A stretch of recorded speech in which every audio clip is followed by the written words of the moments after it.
So if you're in Europe right now and you have a big dream about selling Big Macs and you never thought you could because you'd have to work for McDonald's to do so, got some news for you today. Go sell your Big Macs and be happy, and good luck with it, whatever it is that you have to do.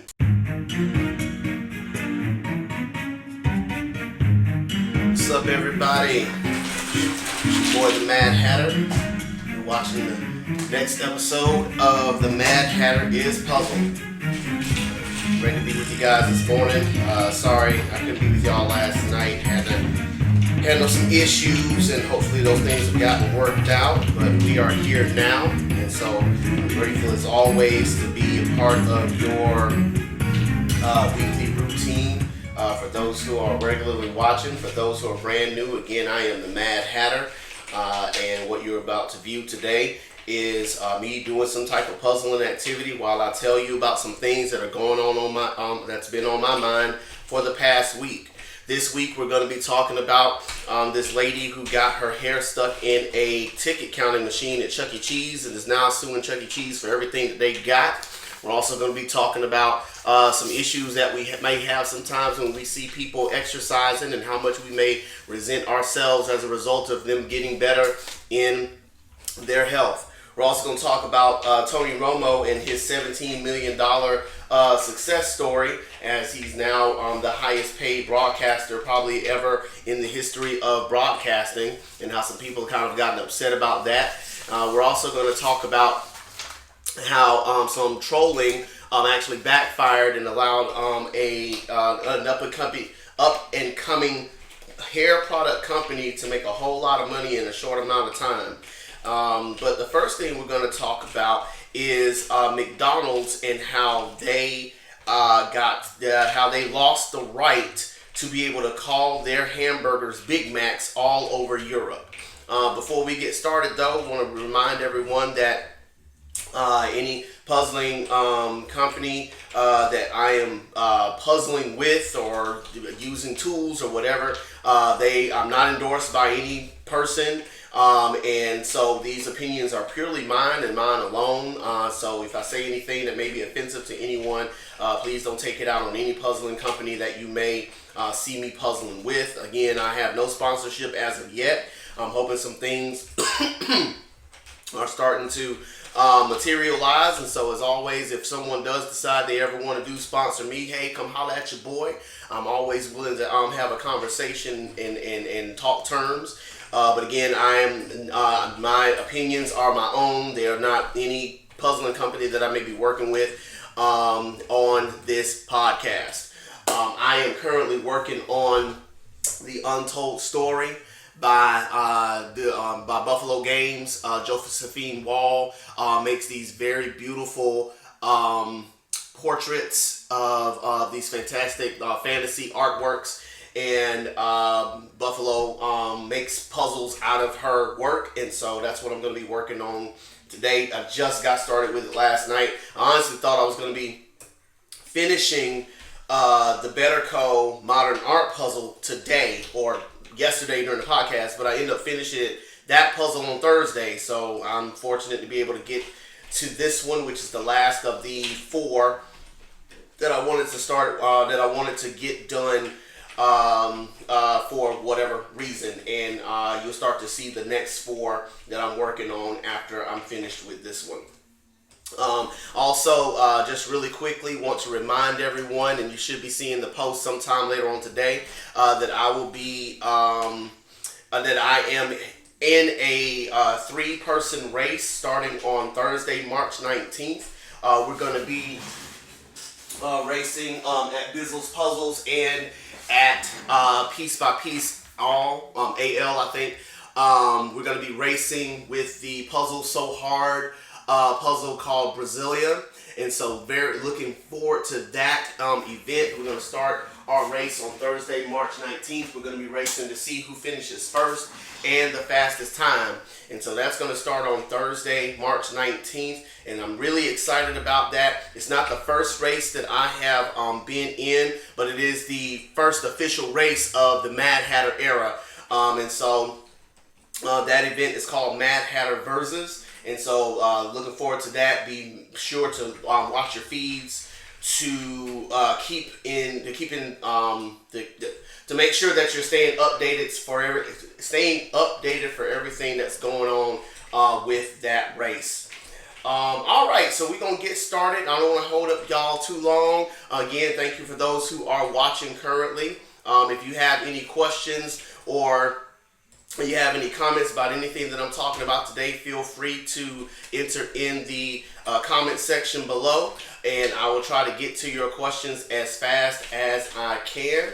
The first thing we're going to talk about today is the fact that McDonald's lost the right to call lost exclusive rights to the term Big Mac all over Europe. It's an old story that took place in 2019.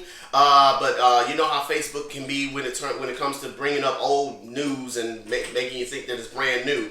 But in February of 2019, they went up against this company in Sweden called Supermax. And it was a mom and pop shop, basically. They were wanting to do some expansion, but they kept getting into legal trouble with McDonald's because Supermax sell burgers like Mighty Mac.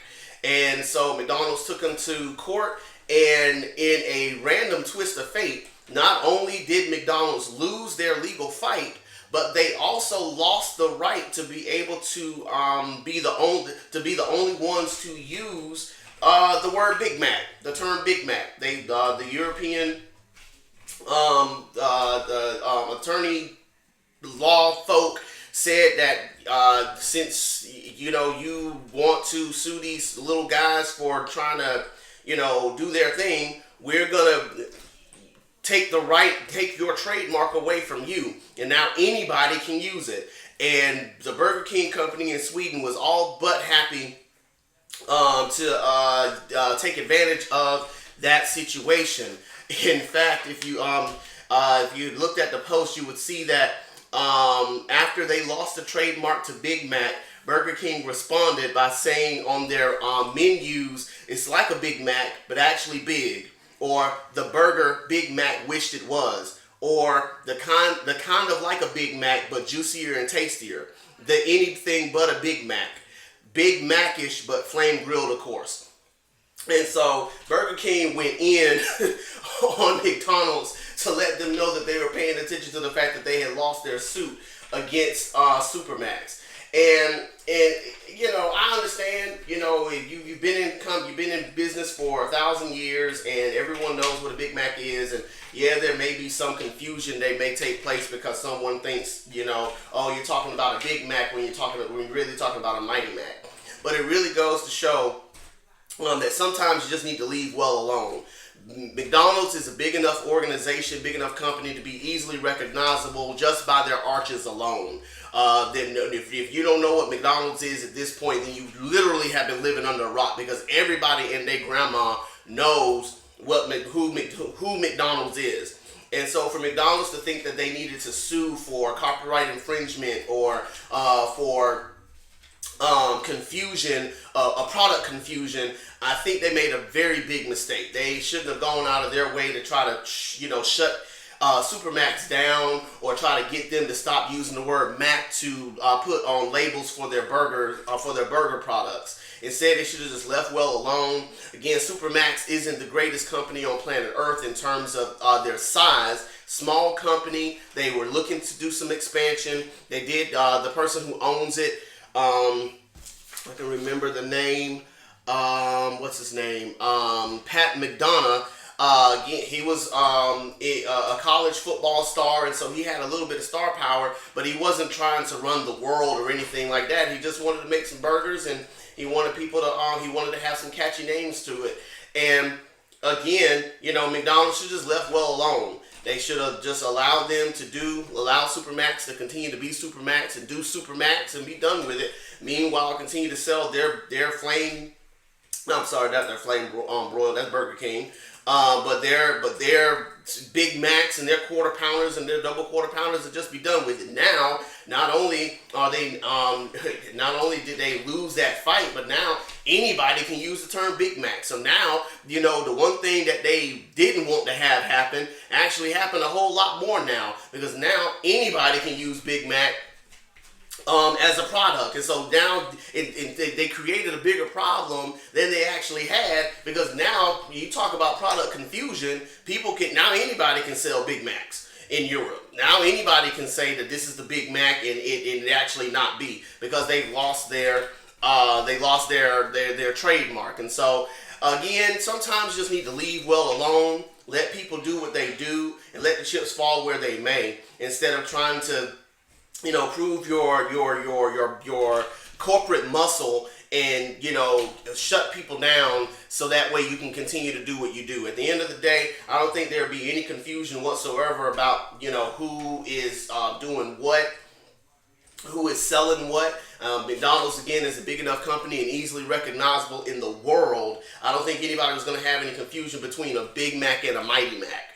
But again, it just is what it is. They sued, they lost, and now anybody can sell Big Macs in Europe, even if you're not working for McDonald's. And so, congratulations to McDonald's for losing their endorsement.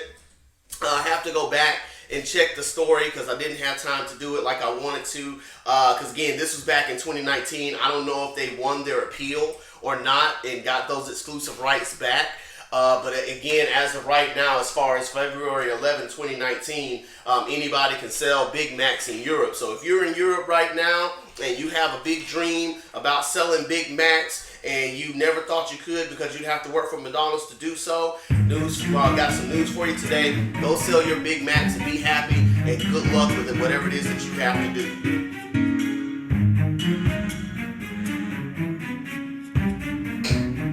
The next thing I wanted to talk about today was the fact that there was this woman who was now suing Chuck E. Cheese because her hair got stuck in a ticket counting machine. So apparently, she was getting her thank you so much, Faith. There was a machine that she was using to count her tickets. She had finished playing all her games, and then for some odd reason, her hair got stuck in the ticket counter. And for 20 minutes, she was stuck in this ticket machine. There was no way to get her hair out of that machine.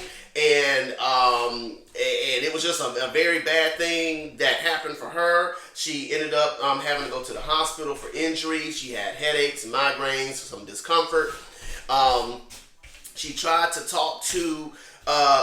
talking to Chuck E. Cheese about trying to get some type of compensation, and they told her, which was what they were supposed to do, to go and talk to the insurers. The insurers denied her claim, and so now she is suing Chuck E. Cheese.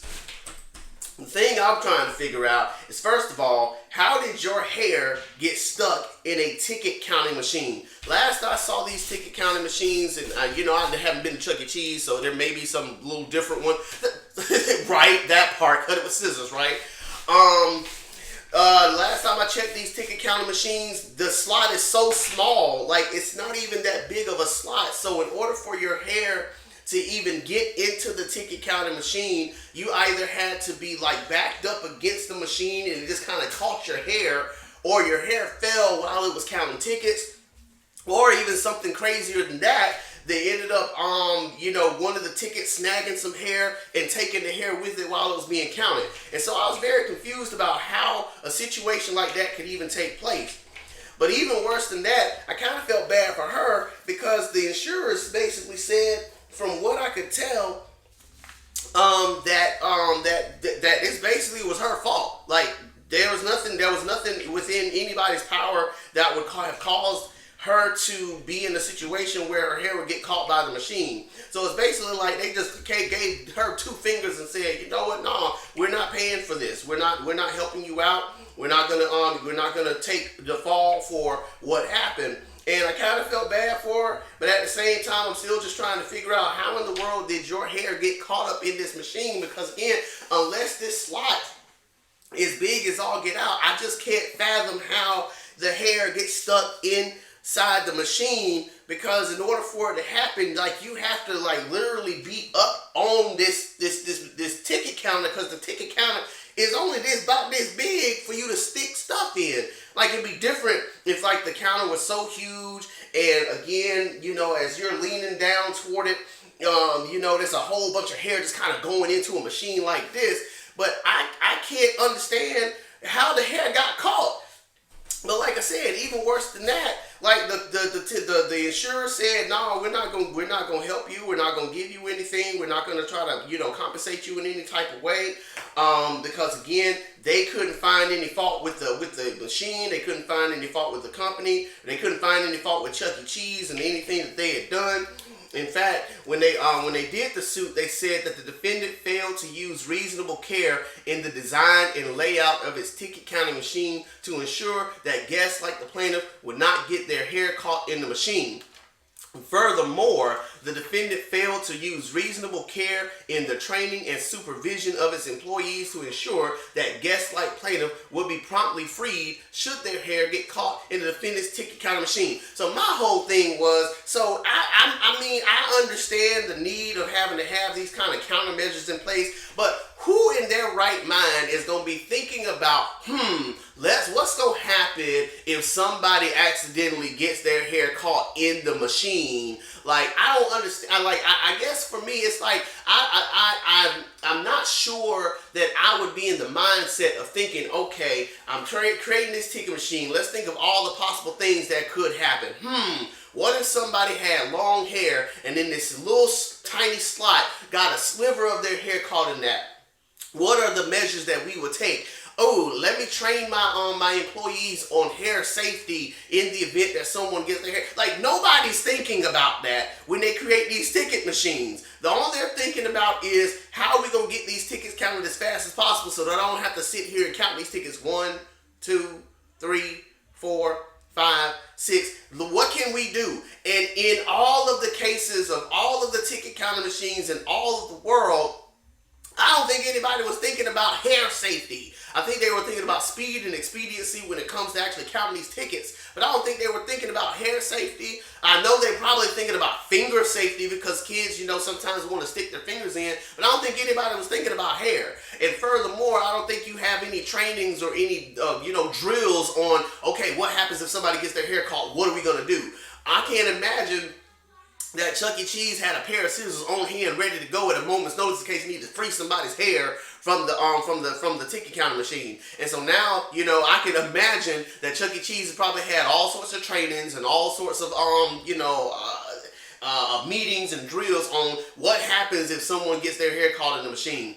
Again, I don't think that, Chuck E. Cheese is trying to be vindictive in any type of way. I just think that they were in a position where it's like, I really wasn't thinking about what would happen if somebody get their hair stuck. I was really just trying to figure out what I'm going to have to do in order to make sure that they get the tickets and that I get the number so that way they can get their prizes so that way they can get out of here. I don't know. Maybe that's just me. But again, at the end of the day, I hope that she gets her compensation of some kind, I guess. I don't know. I do feel for her because it would suck if my hair got caught in what hair I got, but if my hair got caught in a machine. But at the end of the day, I don't think that neither the Chuck E. Cheese or the insurers were at fault. Because again, I don't think anyone's really thinking about what would happen if somebody's hair gets stuck inside a ticket counter. What are we gonna do?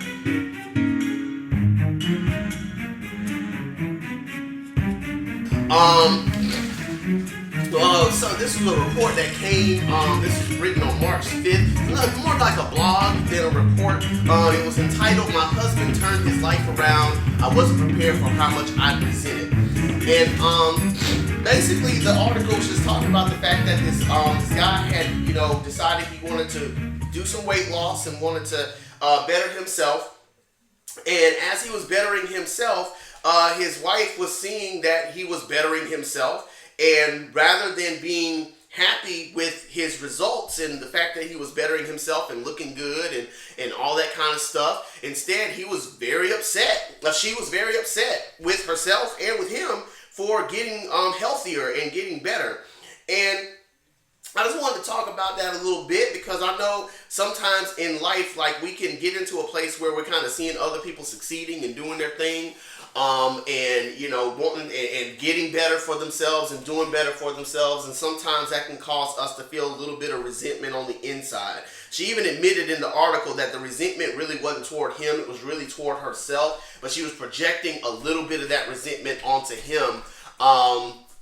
while recognizing that she was really just mad with herself for not getting better, even though she had made all these promises to herself that she would get better, and was wanting to lose weight for herself and wanting to fit in her clothes and all that other stuff. She said eventually she did get to a point where she started to get better, where she started to get better on her own. Started going, racing with him, and not racing with him, but exercising with him, going to the gym with him, and all those sort of things. And so again, I just wanted to bring it up today because I know that for a lot of us, sometimes we can get in that place where we're seeing other people that are doing things, that are succeeding in life, that seem to be, getting, everything that they want coming to them. And sometimes it can kind of make us feel a little bit of jealousy or, envy or pride within ourselves. It can sometimes cause us to have doubts about our own successes and our own goals and dreams and ideas, and can sometimes discourage us to the point where we just don't want to do anything at all. And so I just wanted to encourage everybody today to remember that life is not a race. Life is not a sprint. It's a marathon, and everyone is running their own race and running at their own pace. Oh, you gone? Bye. Hey. Bye. Everybody's running their own race, and everybody's running it at their own pace.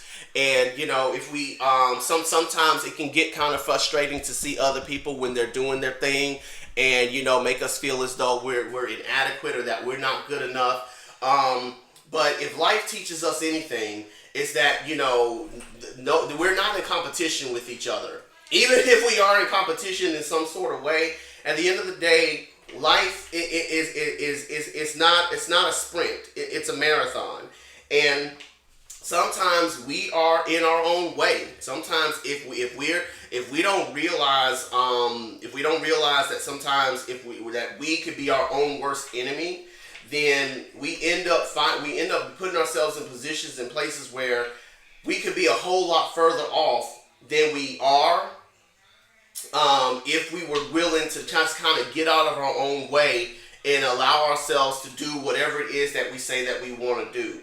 I can say even for myself in this puzzling journey that I had to be careful not to judge my success in this puzzling thing by the success of other people.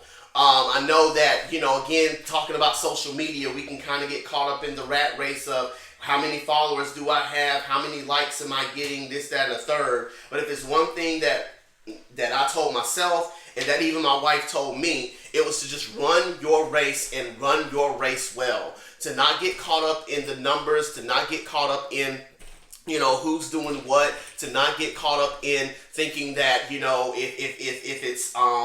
if I'm not doing this, then I'm not good enough. If I'm not doing this, excuse me, then I'm not being successful. If I'm not doing this, then maybe there's something wrong with me. No, just run your race and run your race well. Everyone has a slot that they are supposed to be in. Everyone's trying to do what they're trying to do at the best of their ability in the time that they can do it in. And so it's not a matter of trying to, in this particular case with this woman who wrote this article, it's not about her husband. Even she admitted that her husband was never trying to better himself for the sake of trying to one up her or trying to make her feel bad about herself. As a matter of fact, a lot of times when they would when he would go and exercise, he would say, "Why don't you come with me? Why don't we do this together? Why don't we do that together?" And she would find excuse after excuse to not go until it finally clicked in her head, "Oh, maybe I should." And not so much so that they could spend time together, but just so that she could better herself. And she said that she has since then felt so much better, although she's had to drag herself to do it the first couple of times because, again, she didn't want to do it in the first place. But again, just getting to that place and being able to say, let me run my race, let me run my race well, and let me better myself simply for bettering myself. That it's not about trying to be in competition with anybody. It's not about trying to be better than this person or that person, but it's just about I want to do good for me. I want to do good for me. And again, not even talking about the confines of exercise, but just wanting to be better in whatever capacity that you find yourself in. Just run your race and run your race well. Don't worry about who's at the left of you, to the left of you. Don't worry about who's to the right of you. Just run your race. Because at the end of the day, no one can do you better than you can. No one can be you better than you can. And if we spend all of our time trying to live up to the expectations of others, then we'll find ourselves crushed under the weight of those expectations because we'll never be able to meet them. And even if we do meet them, we'll always end up moving that scale to the next slide. Because at the end of the day, as I'm kind of figuring out, even in my life right now, as I think Harvey Dent said in The Dark Knight, you either die a hero or you live long enough to see yourself become the villain. And at any given moment, the success that we have in this life, or the glad handshakes that we get in this life, can easily turn into naysayers and turn into haters and all those sorts of things. I'm not one to advocate for ever putting anybody down or trying to, say bump your haters, because I don't really believe in that. But at the end of the day, you kind of have to just remind yourself every single day that you're not living for them. You're living for yourself. If you believe in God, you're living for Him. And at the end of the day, you want to do what's best for you, so that way you can be able to hold your head up high and say, I lived my life the best that I could and did the best that I could with the time that I was given, and I can look in the mirror and say, I'm proud of me.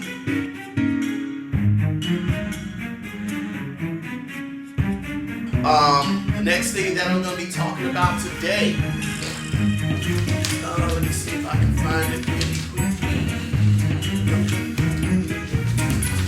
So this business called Honey Pot was on a commercial with Target, and the commercial was very well done. It highlighted the fact that she was an up and coming business owner, and Target took a chance on her, and she is now thriving in her business. And she said that she wants to be an inspiration to the next generation, particularly of black girls, to let them know that they can be successful in business. They can, succeed in being able to do anything that they put their minds to. And there was these trolls, because our world is not absent of trolls, who got on social media immediately after the commercial went out on the air, and was trolling this lady and her company, saying that I'm never going to go to Target again because they're putting up racist commercials, and it's the last time I'll ever shop at Target. As a matter of fact, I'm gonna read some of the things that they said now.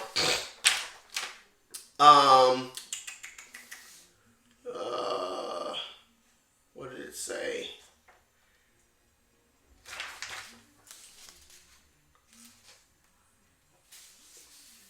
Well, I thought I had the ones that had some of the comments on there.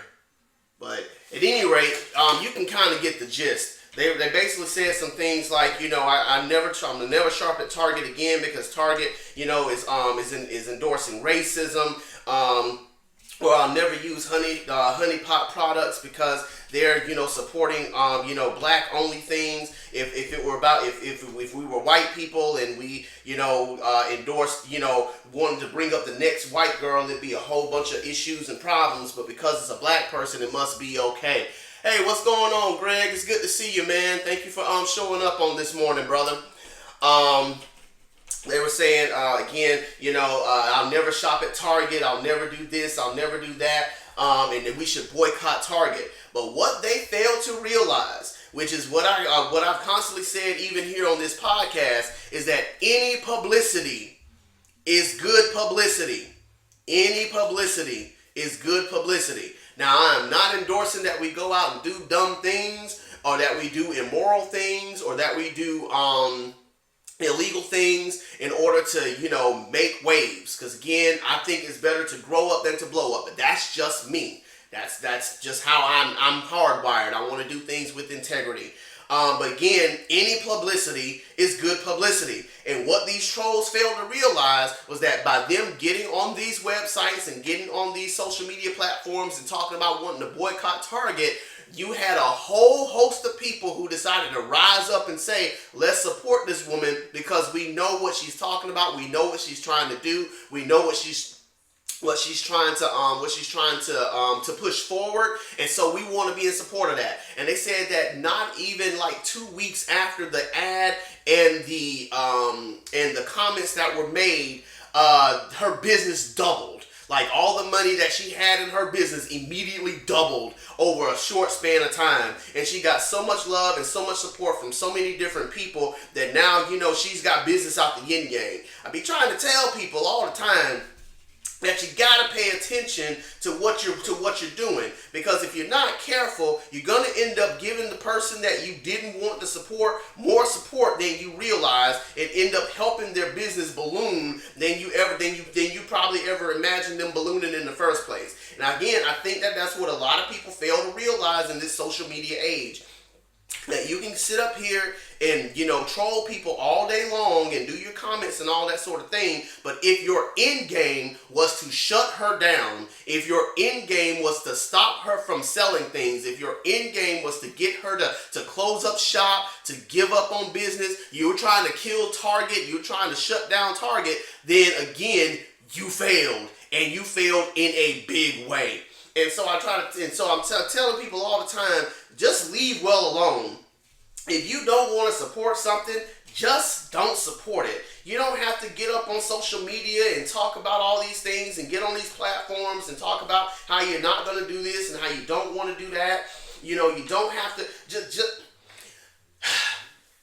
I remember when I was younger and the whole R. Kelly scandal thing was starting to really take a little bit of shape before it all fizzled out and died. This long before, all these social medias and the Me Too movement and all that kind of stuff. These guys got on camera. They walked outside of a music store back when they had music stores. Yes, a music store where you actually had to buy albums and CDs and music. Yeah, that really happened, y'all. But anyway, they walked out of the music store with R. Kelly CDs in their hands that they purchased with their own money and proceeded to break the CDs in a means of trying to protest R. Kelly. And I said to myself, that was the dumbest thing they could have done, because R. Kelly still got paid. R. Kelly still got his money. The company that made him still got their money, because it ain't about listening to the music, it's about making the sale. And so even though their symbolic gesture was cool and everything, they still failed at the end of the day because R. Kelly still got their funds. If you wanted to stop Honey Pot, then the main thing you should have done was just not gone to Target. You shouldn't have said anything. You should have done some type of organizing, where people didn't really see or follow your movements, and just boycott Target altogether. That's what you should have done. Because at the end of the day, the fact that you made all that noise and made people, made yourself visible to all these people who were going to give her all of this support, all you did was further galvanize this woman's dream. All you did was further give her the tools that she needed to keep pushing her dream, to keep moving forward, to keep making money, and which is making Target money, and to keep that machine moving. People got to understand, sometimes I understand, you want to make your voice known and you want to make sure that people hear you and all that kind of stuff. But sometimes you got to know when to shut up. Sometimes you got to know when to just say when, and to not let people, get under your skin to the point where you make all this noise, because when you start making noise, people start paying attention. And when people start paying attention, they start either giving their money to the cause or giving their money in opposition to the cause. As a matter of fact, I said this, and I might get in trouble, but I'm going to say it anyway. Y'all just kind of hear me out a little bit. I'm of the mindset that Honey Pot might have actually set this whole thing up. That it was actually Honey Pot who set up some people who made some dummy accounts on social media and had these people pretend to be trolls, so that way they could have additional noise made about the product, make some additional noise made about what they're selling, and have people actually support their business all the more. Because I'm of the mindset that, once again, any publicity is good publicity. And sometimes you are willing to go above and beyond the call of duty in order to make that money and to make sure that people know that your product exists. So again, maybe I'm wrong. I really hope I am. But I'm of the mindset that, hey, if you're gonna put it out there, if you're gonna try to make that money, try to make it happen, then by any means necessary, go do what you gotta do. Again, I would say once again, just make sure you're doing it with integrity. But at the end of the day, people are gonna do what they're gonna do in order to get the money that they want to make. And sometimes people are willing to even create drama just so that they can make an extra dollar.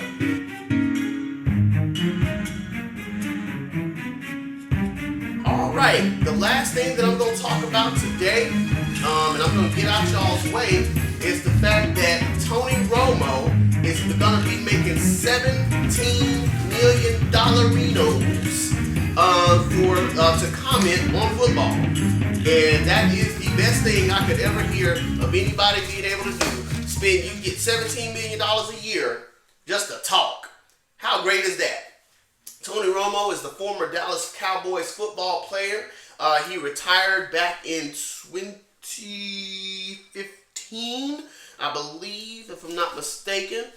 Let me see, make sure I got that right. No, 2017. He retired in 2017 and went on the air with CBS, and he just dazzled everyone with his superior, and I'm saying that word not trying to be cavalier, superior knowledge, know-how, and predictive skills in broadcasting for CBS.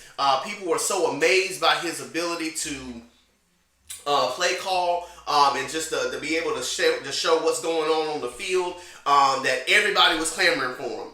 And everybody clamoring for him got him paid $17 million a year by CBS. And a whole bunch of people in football kind of got offended because they're right now in the middle of a collective bargaining agreement negotiations. And in the midst of that, he's getting paid $17 million just to comment on football. And so some people, Odell Beckham Jr., for instance, he said, I'm done playing football. I just want to be an announcer now. And other people said, that's why you shouldn't sign the new CBA. There's no way the announcer should be making more than 90% of the players.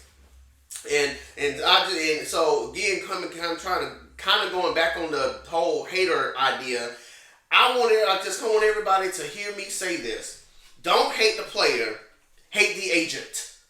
Okay? Hate the agent. Because Tony Romo was not the one who negotiated that deal. Tony Romo has an agent. And that agent was able to negotiate those people in CBS, and then those people at CBS are now paying that man $17 million a year just to talk about football on TV. Now, what I am impressed with is the fact that Tony Romo has cultivated a brilliant mind when it comes to being able to analyze football, talk about football, do football things. And he did his thing while he was playing for the Dallas Cowboys. A lot of people gave him flack for never winning the big one, but at the end of the day, I think a lot more people were giving more flack to the coach than actually him, and I'm in full agreement with that. But in the midst of all of that, he still was able to cultivate a brilliant mind for football. He knows his football skills. He knows his football chops, the whole 9 yards. And so he put those skills to use when he came to CBS, and he again impressed the viewers. He impressed the fans. He impressed his bosses, and now his bosses want to give him some money. So again, I go back to hate the agent, because that's what an agent is supposed to do. The agent is supposed to look at your talent skill, look at your skill set, look at the things that you are able to do, and then be able to talk to these people and tell them, look at what this person is capable of doing. No one else in the business can do it like him. If you want to keep him, you need to pay him. That's pretty much I'm convinced how that speech went. Because it doesn't get any simpler than that. No one can do what Tony Romo does in broadcasting right now. I can't think of any other broadcaster in football who was able to do the things that Tony Romo has been able to do over these past couple of years. Like his mind for football is astoundingly gifted, and he's really into the football games when they're on the TV. And so I'm of the mindset once again that Tony Romo was just being Tony Romo. Tony Romo was not necessarily looking for this lucrative multi-million, billion level dollar deal per se. He was just doing what he does. But again, given the fact that he was so great at what he does, why wouldn't he go and get his money? Well, if you're good at what you do and you know that no one else can do you like you, and there's a market for what you do, why would you not want to get paid? It's just like telling somebody, yeah, you may be the best neurosurgeon on planet Earth, but we don't want you to get paid for it. Or yeah, or how they treat teachers now. Y'all are some of the greatest, people on planet Earth, but we don't want to pay you for it. We don't want to give you what you're worth. And so for other people, they're saying we don't want you to go for what you're worth because other people are not able to get what you're able to get. At the end of the day, Tony Romo is just being Tony Romo. Tony Romo has a brilliant mind. Tony Romo can talk about football like no one else can, and because of that, and again, there's a market for what he can do. That his agent took advantage of that and probably got himself paid too, but that's not here nor there, talking about the agent. But got Tony Romo paid. And instead of being mad at him or being mad at the system that created him, we need to congratulate him and say, man, hats off to you, because all of your hard work in the years that you put in playing football, growing up to now, has paid off even more than it already did. I'm sure that Tony Romo would much have preferred, in 2017 to have played football, because anyone who plays football, from what I could tell, wants to get back out there and wants to play for as long as they can. And so I don't think anybody, is negating, that would be his preference. But now that he's out of the game, he's living his next life, and I'm proud of him for sticking it and doing it well and getting to the point where now he's one of the highest, if not the highest paid commentators in history. Again, go get yours, man. If that's what you want to do, go get your money. Go do what you do. If you are good at what you do, hone your skills, hone your craft, do what you do. Just talking about myself for a minute. When I was doing the modern art puzzle this week, I was convinced I was not going to finish that puzzle until today, as a matter of fact, because just from looking at the puzzle, I was so convinced that I wasn't going to be able to do it. But in the midst of the days that I was working on it, I recognized that my skill set is getting better in puzzling. Now, again, I'm not trying to toot my horn. I'm trying to make a point that, I'm getting better at doing what I do. And I'm grateful that I'm getting better at putting these puzzles together, because I, again, never fathomed that I would actually have an interest in doing it, let alone be so great at it and actually enjoy doing it. If you're good at what you do, hone your craft, hone your skills. There is a market for what you do. There is a place for what you do. And you should try to maximize yourself as best as you can so that you can get whatever it is that you want to get out of it. If it's, accolades, if it's, money, if it's prestige, if it's position, whatever the case is, do what you do and hone that craft and do it well. Because again, if you get upset for other people getting what they're getting, you can't get mad at them if they're putting in the work. That's the thing. They're putting in the work. Just like with the last story and the man who was losing weight. He was putting in the work. And it was starting to pay off. And, his wife got upset about that. But again, it wasn't like the work wasn't readily there for her to do either. She could do the work just like he was doing the work. Again, it's simply a matter of how bad do you want it? And Tony Romo did his thing. Tony Romo is doing his thing. And now he's getting paid millions of dollars for it every year. Now, again, I kind of wish that, teachers would get paid, like they do. But again, it's the world that we live in, and people would rather watch football than pay teachers. It just is what it is. Nevertheless, that's not Tony Romo's issue. Tony Romo's issue is he is making money. He just got paid, and he gonna live his best life. And congratulations to him. And anybody that's hating on that man, go do what you need to do so that way you can have a great agent who's going to fight for you to get every dollar that you deserve. Because again, Tony Romo was just doing Tony Romo. His agent is the one who got that money for him. And so if you're going to hate anybody, hate the agent, not Tony Romo. If y'all have any questions or comments, feel free to fill out the comment box below. And I'll try to get to those questions and comments as fast as I can. That's basically going to wrap it up for me, though. I am grateful to have had this opportunity to talk with you guys once again. Again, I've been working on the Josephine Wall puzzle entitled Untold Story. This will be my puzzle project for the next few days. Looking forward to putting this beauty together. Also on March 19th, we'll begin the second race for me altogether, but the first race of the Mad Hatter Versus series. And so I'm looking forward to being able to race with my friends at Bizzle's Puzzles and at Piece by Piece AL. And so be sure to look at my feed and their feeds as well when we get started on March 19th to see who can be the first to put Puzzle So Hard's Brasilia puzzle together. Again, I'm just looking forward to being able to spend some puzzle time, even in virtual time, with my friends. And if you guys have any puzzles that you would like to race me with in the future, feel free to hit me up in my DMs to let me know, and we'll set up a date to see what we can do. I look forward to talking with you all. Thank you all so much for the love. I did reach 300 followers on Instagram on Thursday, and I'm really happy about that. Thank y'all so much for y'all's love and support so far. Also, I did get my second follower on my YouTube channel. So again, all of the podcasts can be found on that YouTube channel. Just look at my bio in Instagram and click on that link. And again, thank y'all so much for spending just a little bit of time with me.